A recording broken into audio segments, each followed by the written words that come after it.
नमस्कार.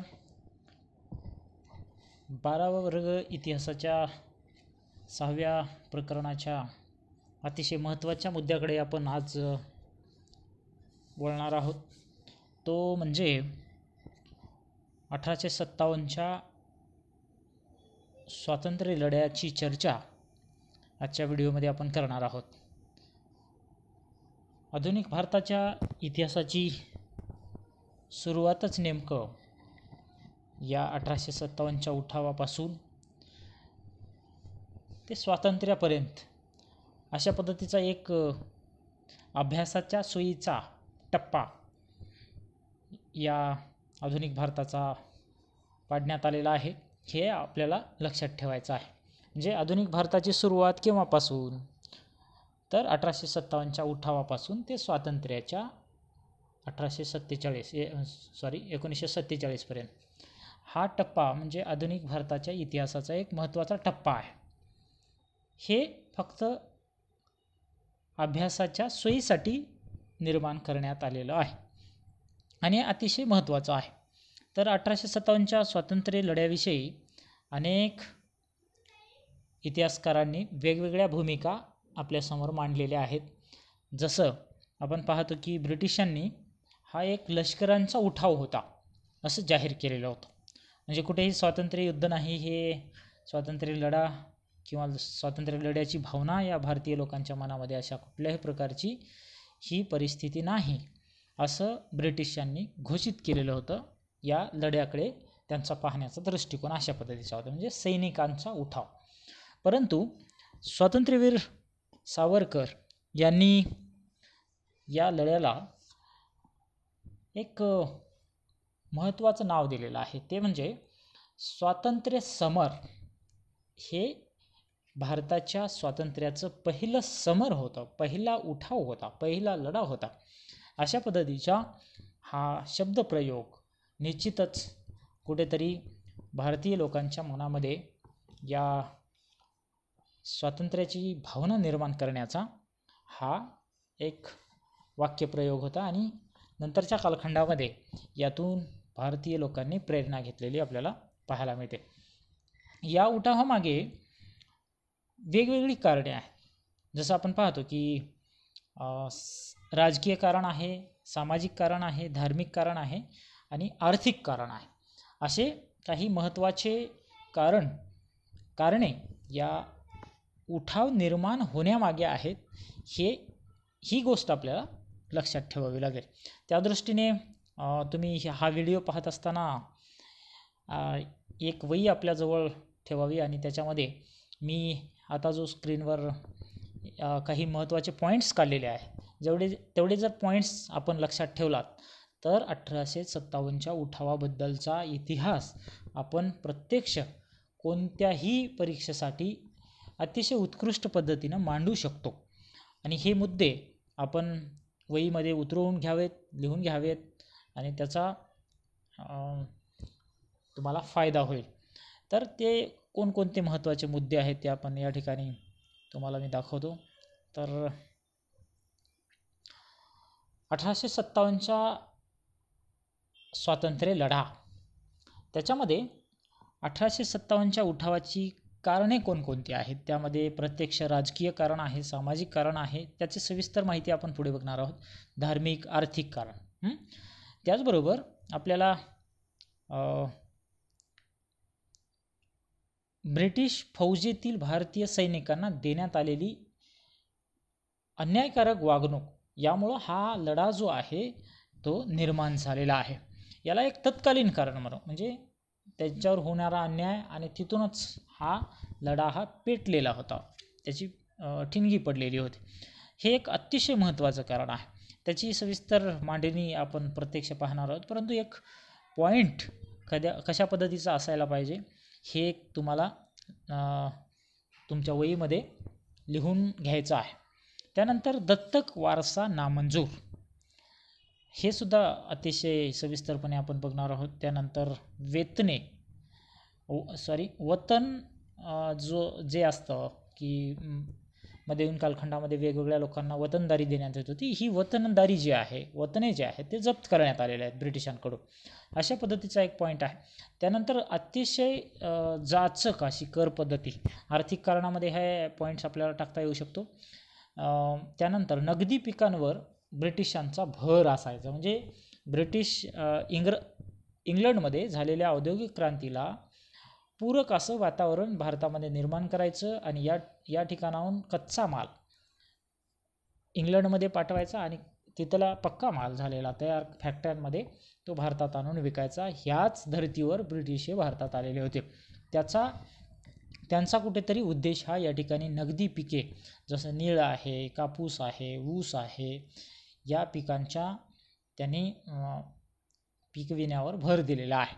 त्यानंतर धर्मांतराचा आग्रह त्यांनी या भारतामध्ये आल्यानंतर ख्रिश्चन धर्माचा प्रचार व प्रसार करण्याचा सतत प्रयत्न केलेला आहे आणि लोकांना आमिष दाखवलेला आहे. आणि येथील लोक भारतातील कशा पद्धतीने ख्रिश्चन धर्म स्वीकारतील आणि आपल्या ख्रिश्चन धर्माची संख्या कशा पद्धतीने वाढवता येईल यासाठी सुद्धा त्यांनी प्रयत्न केलेला आहे.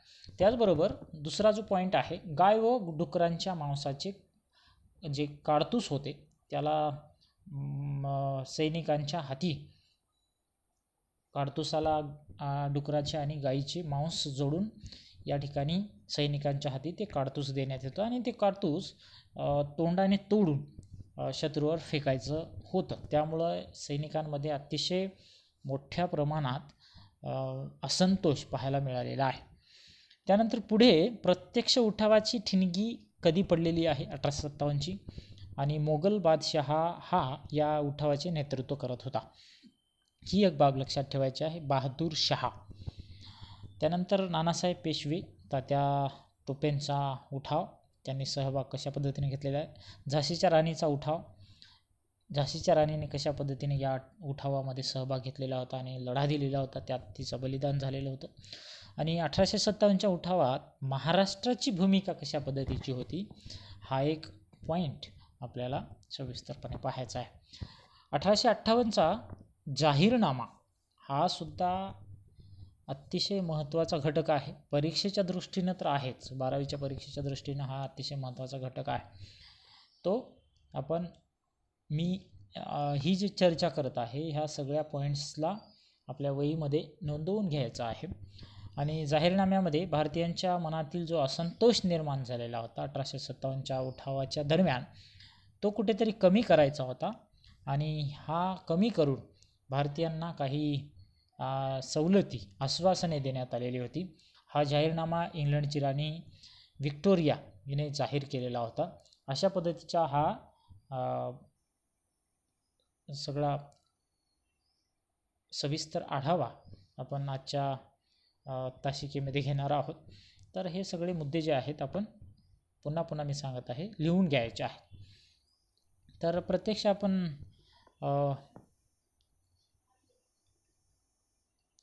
1857च्या लढ्याची माहिती घेऊया की आत्ता सांगितल्याप्रमाणे सामाजिक, आर्थिक आणि राजकीय स्वरूपाचे कारणं या ठिकाणी आपल्याला पाहायला मिळतात.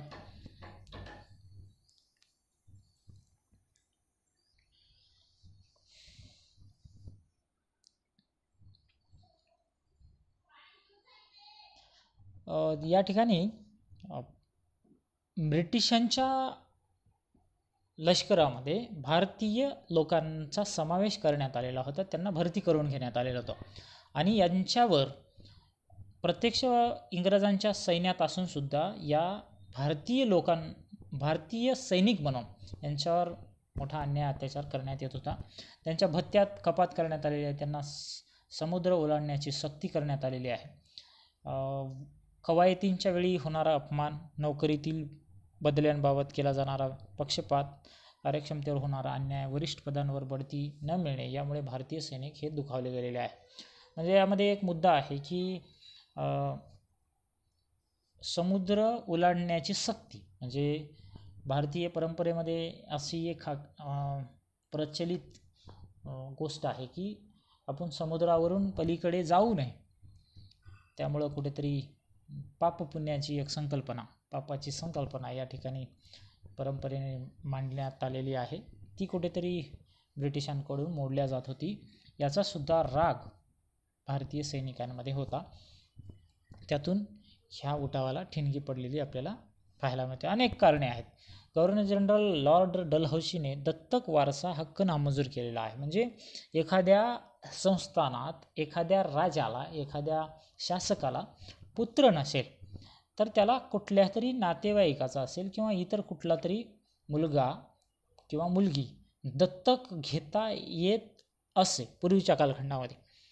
परंतु ब्रिटिशांनी हे दत्तक विधान, दत्तक वारसा घेण्याचं हक्क जो आहे तो नामंजूर केलेला आहे. कशामुळं? तर त्याला पुत्र नाही, त्यामुळे इतर कोणीही दत्तक आपण घेऊन ते राज्य चालवू शकत नाही, असा एक कठोर कायदा ब्रिटिशांनी केलेला आहे. आणि त्यातून या वेगवेगळ्या भारतीय संस्थानिकांमध्ये असंतोषाचं वातावरण निर्माण झालेलं आहे. त्या संस्थानिकांमध्ये सातारा, जैतपूर, संबळपूर, उदयपूर, नागपूर, झाशी ही संस्थाने खालसा करण्यात आलेली आहे. खालसा करण्यामध्ये म्हणजे ब्रिटिशांच्या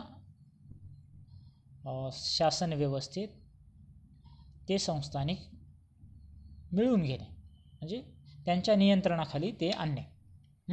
खालसा करणे म्हणजे त्या राजाच्या हातून ते राज्य काढून घेणे आणि ब्रिटिशांच्या ताब्यात घेणे.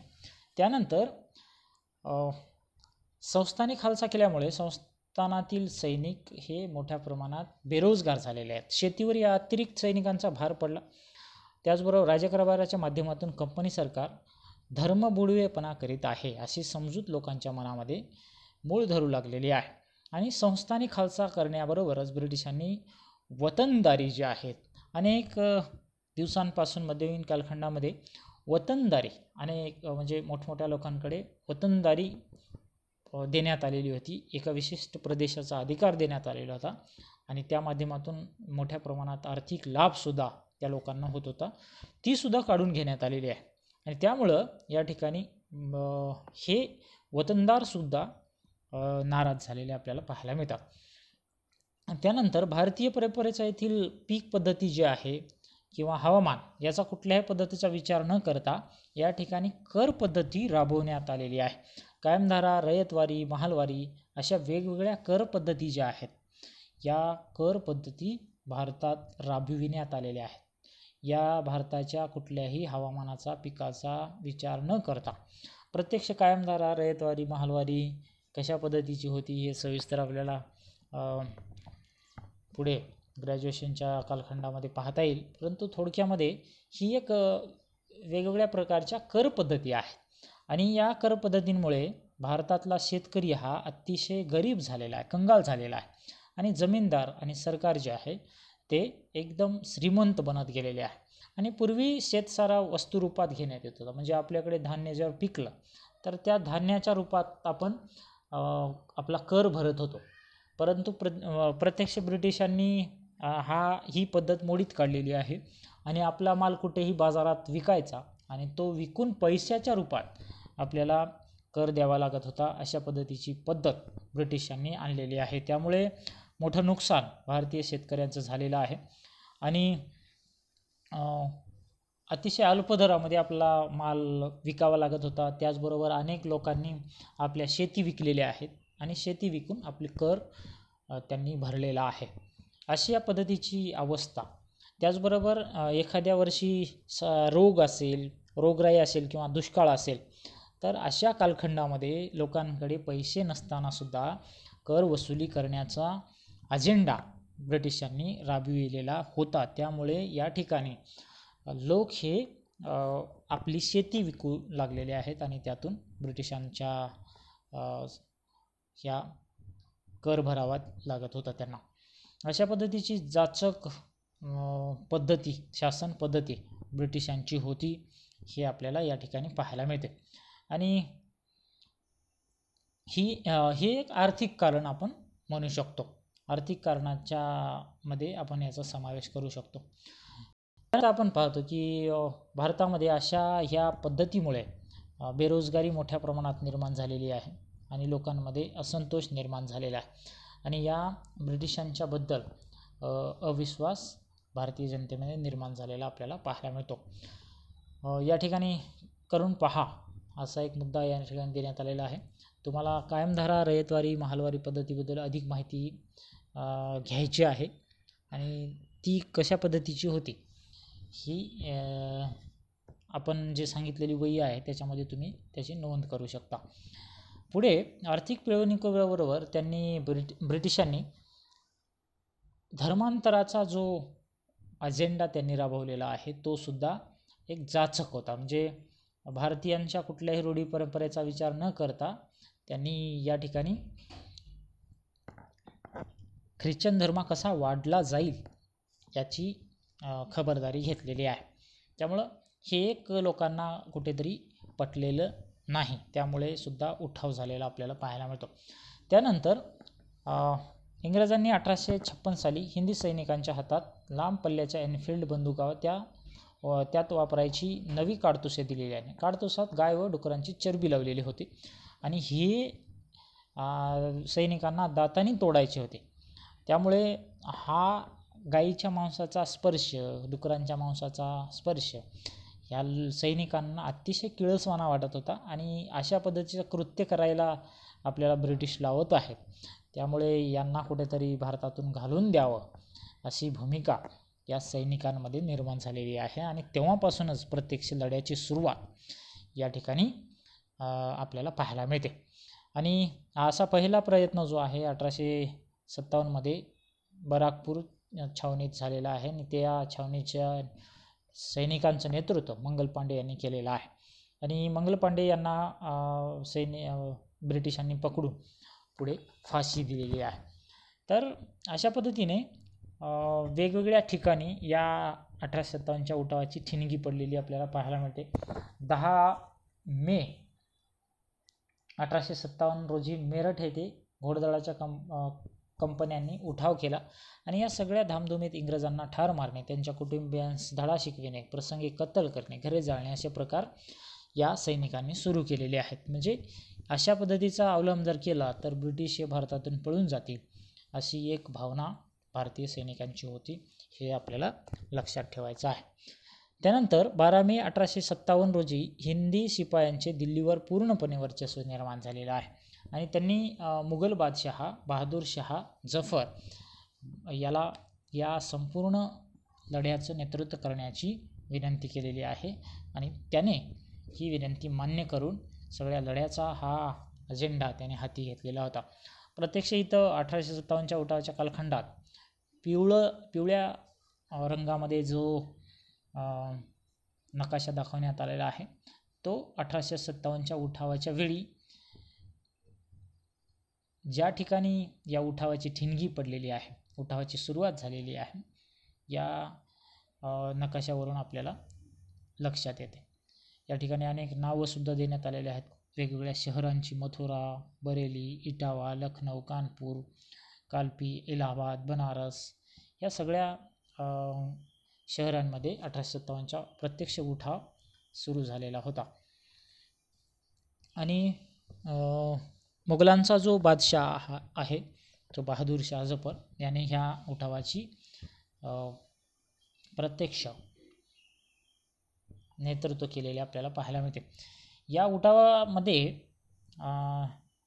इतर वेगवेगळ्या राज्यांमध्ये सुद्धा वेगवेगळ्या लोकांनी नेतृत्व केलेलं आपल्याला पाहायला मिळते. त्यामध्ये नानासाहेब पेशवे, तात्या टोपे, राणी लक्ष्मीबाई, बेगम हजरत महल, मौलवी अहमदुल्ला, कुंवर सिंह व सेनानी बख्त खान यांनी सुद्धा या ठिकाणी 1857च्या उठावामध्ये महत्त्वाची भूमिका निभावलेली पाहायला मिळते.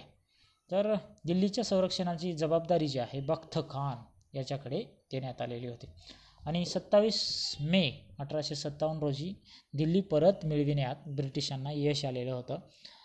त्यांनी दिल्ली हा प्रत्यक्ष आपल्या नियंत्रणाखाली आणलेली होती. त्यामध्ये ब्रिटिशांच्या ब्रिगेडियर जॉन निकोलस हा या युद्धामध्ये मारला गेलेला होता. तर जॉन लॉरेन्स व शीख फलटणीमुळे ब्रिटिशांनी हे दिल्ली जिंकलेली होते. म्हणजे शीखांची एक फलटण ब्रिटिशांनी तयार केलेली होती. त्यांचं सहकार्य घेऊन भारतीय लोकांवरच त्यांनी हल्ला केलेला होता. त्यानंतर या उठावाच्या नंतर प्रत्यक्ष बहादूर शाह जफर यांना अटक करण्यात आलेलं आहे आणि ब्रह्मदेशाची राजधानी रंगून या ठिकाणी त्याला नजरकैदेत ठेवण्यात आलेलं होतं. आणि त्यातच 1862 तिकडे रंगून या ठिकाणी ब्रह्मदेशात या बहादूर शहाचे निधन झालेले होते. त्यानंतर प्रत्यक्ष उठावाची सुरुवात आपण या ठिकाणी बघितलेली आहे. या उठावामध्ये कोणकोणत्या राज्यांनी सहभाग घेतलेला होता ते सुद्धा आपण बघितलेलं आहे. त्यानंतर पंजाबमध्ये काही शहरांमध्ये लुधियाना, जालंधर, मुलतान, सियालकोट येथे, मुलतान हा भाग आता पाकिस्तानामध्ये आहे, अशा ह्या शहरांमध्ये सुद्धा या 1857च्या उठावाची सुरुवात झालेली होती. त्यानंतर आताचा जो बांगलादेश आहे त्या बांगलादेशामध्ये सुद्धा पूर्वीचा तो भारतच होता. ढाका, चितगाव, मदारीगंज या भागामध्ये सुद्धा 1857च्या उठावाची सुरुवात झालेली होती. त्यानंतर प्रत्यक्ष नानासाहेब पेशवे यांनी कानपूर येथे उठावाचं नेतृत्व केलं होतं आणि इंग्रज सेनापती हॅवलॉक कानपुरात दाखल झाला आणि नानासाहेब पेशवे आणि तात्या टोपे यांचा उठाव हा प्रत्यक्ष त्याने मोडून काढलेला आहे. हे लक्षात ठेवायचं आहे. त्यानंतर पुढे आपण पाहतो की 1857ची ही घटना जी आहे भारतीयांचे पहिले स्वातंत्र्य युद्ध, आपण जसं सुरुवातीला चर्चा केलेली तसं आपण 1857चा उठाव हा एक पहिलं स्वातंत्र्य युद्ध होतं असं म्हणू शकतो. त्यानंतर स्वातंत्र्य युद्धामध्ये सुरुवातीला तात्या टोपे, अवधच्या बेगम, हजरत महल यांनी प्रत्यक्ष उठावामध्ये सहभागी होऊन भारतीयाच्या मनामध्ये कुठेतरी एक स्वातंत्र्याची भावना, एक देशाची भावना निर्माण केलेली आपल्याला पाहायला मिळते. त्यानंतर या उठावाशी निगडीत असणाऱ्या ज्या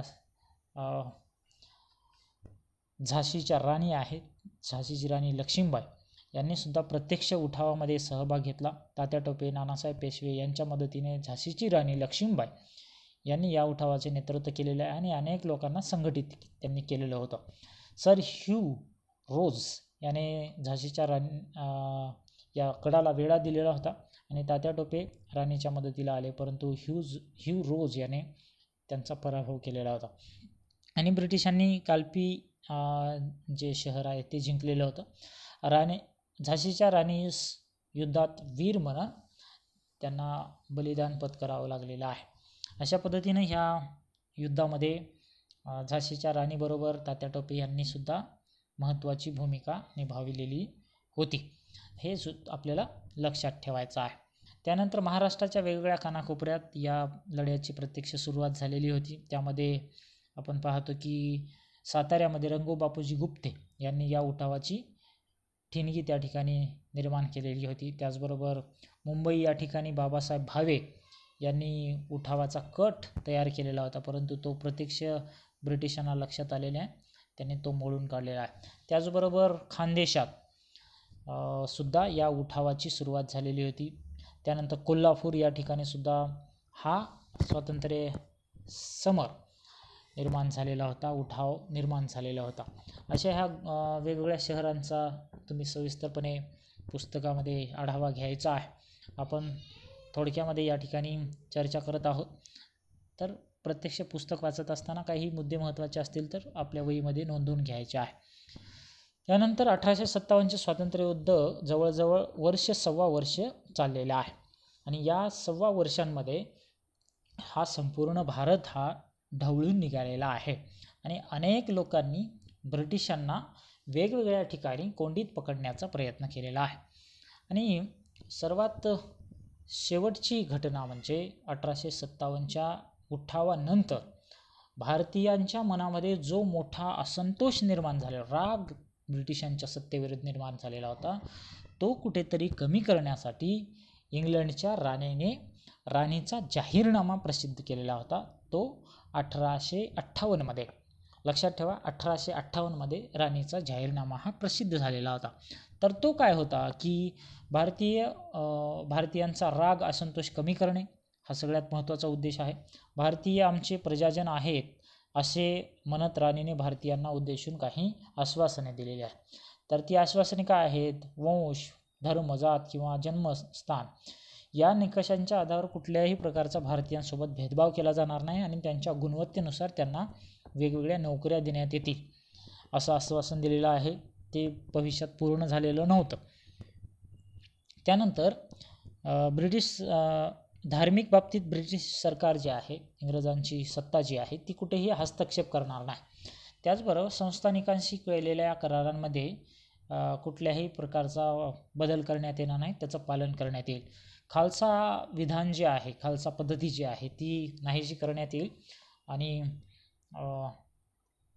या जाहीरनाम्यामध्ये अशा पद्धतीच्या काही गोष्टींचा समावेश राणीच्या जाहीरनाम्यामध्ये करण्यात आलेला आहे. लक्षात ठेवायचं, राणीचा जाहीरनामा 1858मध्ये प्रसिद्ध झालेला होता.